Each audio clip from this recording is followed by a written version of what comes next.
Halo, selamat datang. Praktek mendengarkan. Cerita full bahasa Indonesia.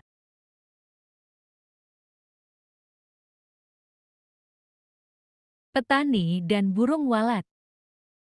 Dahulu kala, di sebuah desa yang tidak ramai penduduknya, tinggallah seorang petani yang baik hatinya.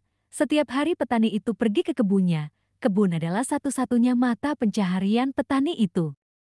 Petani selalu bangun pagi-pagi sekali. Sebelum dia berangkat ke kebunnya, si petani selalu membuat sarapan terlebih dahulu. Kadang petani membuat nasi goreng, pisang goreng, dan secangkir teh. Setelah si petani menghabiskan sarapannya, dia akan keluar rumah memberi makan kedua ekor ayamnya. Setelah itu si petani berjalan ke kebunnya.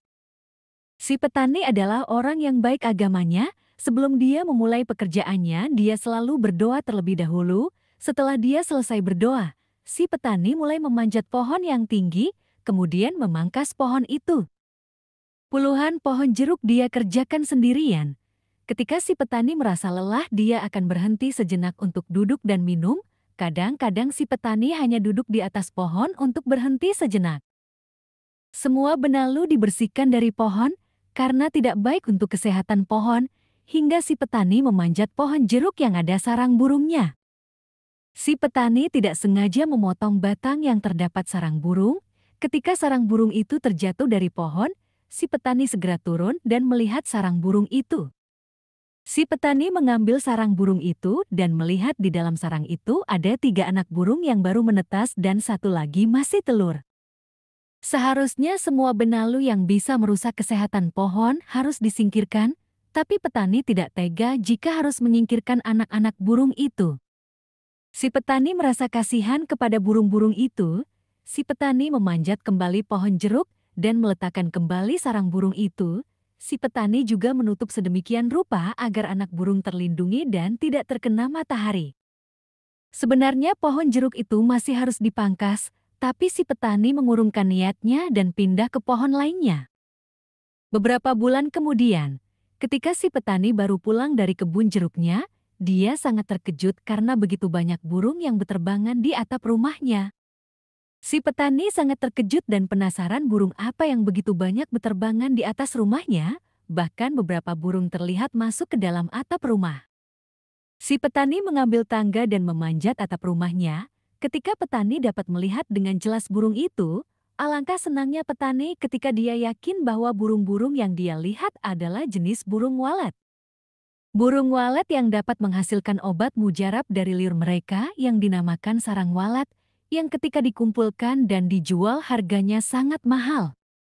Si petani merasa sangat senang, kemudian dia teringat sarang burung yang beberapa bulan lalu dia temui di pohon jeruknya. Si petani segera turun dari atap, dan hari demi hari, si petani sibuk membuat dan memperbaiki atap rumahnya, supaya para burung walet nyaman tinggal di atap rumahnya. Hari demi hari semakin banyak burung walet yang tinggal di atap rumah si petani, hingga tidak terasa burung walet sudah memiliki sarang yang banyak. Si petani sangat senang mengambil sarang itu secukupnya dan menjualnya. Si petani sangat bersyukur karena kehadiran burung walet. Selama kehadiran burung walet membuat kehidupan si petani lebih makmur, si petani tidak pernah menyangka kalau burung walet akan memilih rumahnya. Si petani juga selalu membagikan sarang burung walet gratis kepada tetangga-tetangganya yang datang untuk melihat burung walet.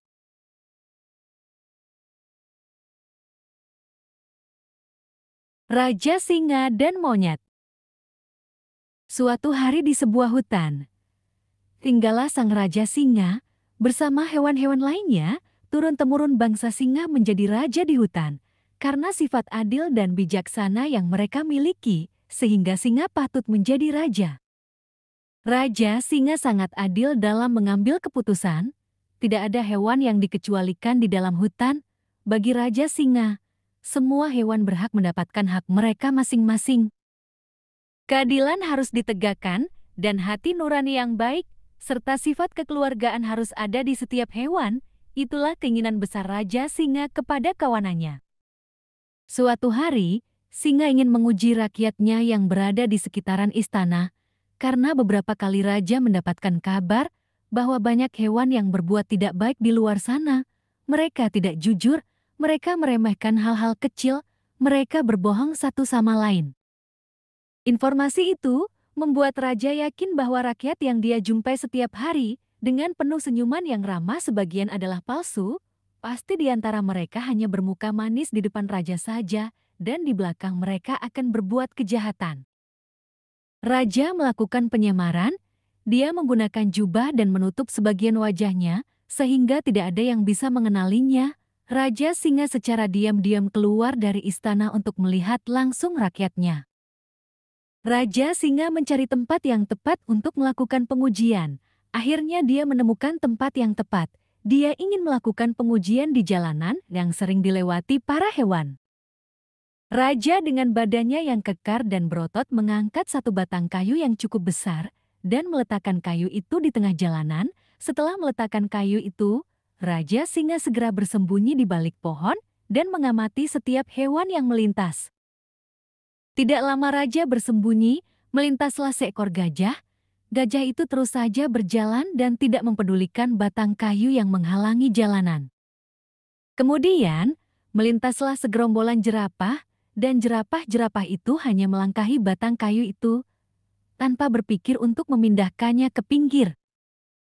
Sudah begitu banyak jenis hewan yang melintasi jalanan itu, tapi tidak satupun dari mereka yang memindahkan batang kayu itu. Raja merasa kecewa kepada rakyatnya, ternyata masih banyak dari rakyatnya yang tidak memiliki sifat peduli. Ketika Raja hendak mengambil kembali batang kayu itu, tiba-tiba dia mendengar ada seekor monyet bersama anaknya akan melintasi jalanan itu. Raja mengurunkan niatnya untuk memindahkan kayu dan kembali bersembunyi di balik pohon. Sesampainya monyet itu pada batang kayu, mereka berhenti dan meletakkan semua buah-buahan bawaan mereka. Ayah monyet berkata, "Waduh, ada batang kayu nak. Batang kayu ini harus dipindahkan, kalau tidak, akan menghalangi jalanan, bantu ayah untuk meminggirkannya." Ayah dan anak monyet berusaha sekuat tenaga untuk memindahkan batang kayu itu ke pinggir. Keringat mulai bercucuran di tubuh kedua monyet itu, dikarenakan batang kayu yang berat.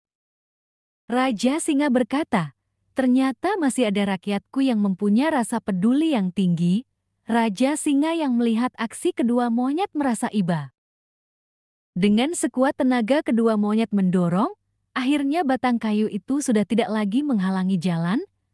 Ayah dan anak monyet itu terengah-engah kelelahan sambil duduk bersandar. Setelah mereka merasa lebih baik, kedua monyet itu melanjutkan perjalanannya.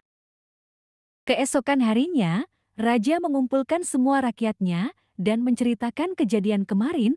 Para gajah, jerapah dan hewan lainnya yang melintasi jalanan itu dan tidak memindahkan batang kayu merasa sangat malu di depan Raja.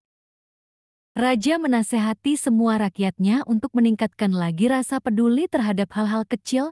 Kemudian ayah monyet dan anaknya yang baik itu, mereka diangkat menjadi salah satu hewan penting di istana. Mereka berdua dipersilahkan tinggal di istana.